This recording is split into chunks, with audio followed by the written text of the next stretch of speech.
sözlerdir, gelenler geçer. Bedasıl yigit öz aybını açar, kanatı yeten asmana uçar. Cellada vurmam kanım ne taçar, gitsin bu canım şimdi dünya geçer. Akmaklar elleri bilen keser de biçer.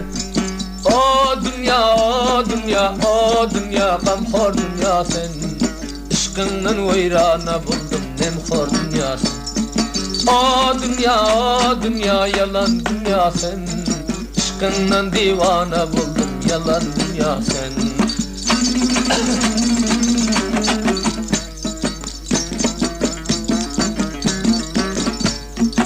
Dünyada bir zat,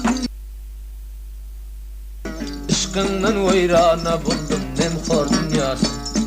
O dünya, o dünya, yalan dünya sen. Işkından divana buldum, yalan dünya sen.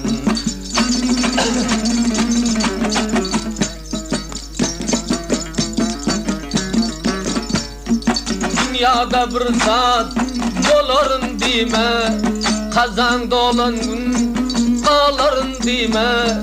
Tanrım buyurmasa aların dime, ta vaktin gelmen soların dime. Dünyada bir törtün oynap gülerin dime. Vah gül, vah gül, gülerin dime. Ta dünya bir rakam bulman ağların dime.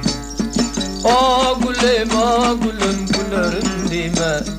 Yaxşı yar doğrudan varıp aların dime.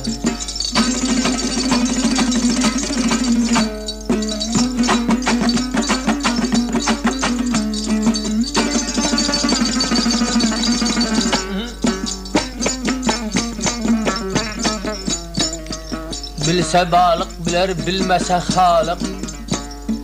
Rahmedip deryaga taşlasan nanım. Bilse yigit biler, bilmese Xuda. Bir yigiti fida eylesen canım. Başыңды savdaga salgın navcevan.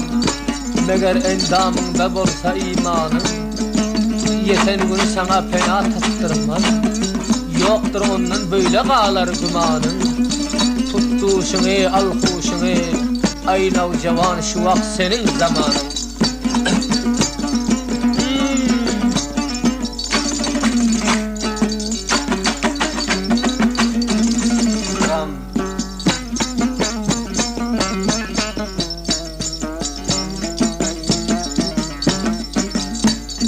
Ta gündoğinçe uğrasam gitsem, sandıkta varın bir bayan etsem.